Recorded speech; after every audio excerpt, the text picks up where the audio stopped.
ಒಂದು ಅಳಿಲಿತ್ತಂತೆ. ಆ ಅಳಿಲ್ ಒಂದು ಕೆಲ್ಸಕ್ಕೆ ಹೋಗ್ತಿತ್ತು. ಕೆಲಸ ಏನು? ಬಾದಾಮಿ ಸುಲಿಯುವಂತ ಕೆಲಸ. 100 kg ಬಾದಾಮಿಯನ್ನ ಸುಲಿದ್ರೆ ಆ ಅಳಿಲಿಗೆ 10 kg ಬಾದಾಮಿಯನ್ನ ಸಂಬಳವನ್ನಾಗಿ ಕೊಡ್ತಿದ್ರು. ಸೊ ಆ ಅಳಿಲು ಒಂದು ವಾರ ಕುತ್ಕೊಂಡು 100 kg ಬಾದಾಮಿ ಸಿಪ್ಪೆಯನ್ನ ಸುಲಿದು 10 kg ಬಾದಾಮಿಯನ್ನ ಸಂಪಾದನೆ ಮಾಡುತ್ತೆ. ಆಮೇಲೆ ಅದಕ್ಕೆ ಅನ್ಸುತ್ತೆ, ಇನ್ನೊಂದು 500 kg ಸುಲಿದು ಬಿಡೋಣ, 50 kg ಸಿಗುತ್ತೆ, ಆರಾಮಾಗಿ ಒಂದು ವರ್ಷ ಇದ್ಬಿಡ್ಬೋದು ಆರಾಮಾಗಿ ಅಂತ ಹೇಳಿ 500 kg ಬಾದಾಮಿ ಸಿಪ್ಪೆಗಳನ್ನು ಕೂಡ ಒಂದು ತಿಂಗಳು ಕುತ್ಕೊಂಡು ಸುಲಿಯುತ್ತೆ. 500 kg ಸುಲಿದಾಗ ಎಷ್ಟು ಕೆಜಿ ಸಿಕ್ತು? 50 kg ಬಾದಾಮಿ ಸಂಬಳವಾಗಿ ಸಿಕ್ತು. ಸೊ 50 kg ಬಾದಾಮಿನೂ ಕೂಡ ತಗೊಂಡು ಹೋಗಿ ಒಂದ್ ಕಡೆ ಸ್ಟೋರ್ ಮಾಡ್ಕೊಂಡು ಆರಾಮಾಗಿ ತನ್ನ ಗೂಡಲ್ಲದು ತಿಂತ ಕುತ್ಕೊಳ್ಳುತ್ತೆ. 1 ವಾರ ತಿನ್ನುತ್ತೆ, 2 ವಾರ ತಿನ್ನುತ್ತೆ, 3ನೇ ವಾರಕ್ಕೆ ಆಲ್ರೆಡಿ ಹಲ್ಲು ನೋವು ಶುರುವಾಗ್ಬಿಡುತ್ತೆ. ಯಾಕೆ ಅಂತ ನೋಡಿದಾಗ ಆ ಬಾದಾಮಿ ಸಿಪ್ಪೆಗಳನ್ನ ಸುಲ್ದು ಅದ್ರ ಹಲ್ಲೆಲ್ಲ ಸೌದೋಗ್ಬಿಡುತ್ತೆ. ಅದೇನಂತ ಯೋಚನೆ ಮಾಡ್ತು, ಚೆನ್ನಾಗಿ ಸುಲ್ಬಿಡು ನಾಳೆ ಕುತ್ಕೊಂಡು ತಿಂತೀನಿ ಅಂತ ಯೋಚನೆ ಮಾಡ್ತು.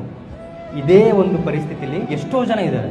ನಾವೇನ್ ಮಾಡ್ತೀವಿ, ನಾಳೆ ರಿಟೈರ್ಮೆಂಟ್ ಲೈಫ್ ಚೆನ್ನಾಗಿರ್ಲಿ ಅಂತ ಇವಾಗ ದುಡಿತೀವಿ, ಬಟ್ ಇವತ್ತಿನ ಕ್ಷಣಗಳನ್ನ ಬದುಕೋದನ್ನ ಮರ್ತ್ಕೊಳ್ತೀವಿ. ನಾಳೆಗೋಸ್ಕರ ಬದುಕೋದು ತಪ್ಪಲ್ಲ, ಬಟ್ ನಾಳೆಗೋಸ್ಕರ ಬದುಕ್ತಾ ಇವತ್ತು ಫ್ಯಾಮಿಲಿ ಜೊತೆ ಟೈಮ್ ಸ್ಪೆಂಡ್ ಮಾಡೋದಾಗಿರ್ಬೋದು, ನಿಮ್ಮ ಬಗ್ಗೆ ನೀವು ಕೇರ್ ತಗೊಳ್ಳೋದಾಗಿರ್ಬೋದು, ನಿಮ್ಮ ಹೆಲ್ತ್ ಬಗ್ಗೆ ಕೇರ್ ತಗೊಳ್ಳೋದಾಗಿರ್ಬೋದು, ಇವನ್ ಯಾವತ್ತೂ ಕೂಡ ಮರಿಬೇಡಿ. ಬಿಕಾಸ್ ನಿಮ್ಮ ಕೆಲಸಕ್ಕೆ ರಿಟೈರ್ಮೆಂಟ್ 60 ವರ್ಷಕ್ಕೆ ಹೌದು, ಬಟ್ ಜೀವನದಲ್ಲಿ ರಿಟೈರ್ಮೆಂಟ್ ಯಾವಾಗ ಬೇಕಾದರೂ ನೆಕ್ಸ್ಟ್ ಸೆಕೆಂಡಲ್ಲೇ ಬೇಕಾದ್ರೆ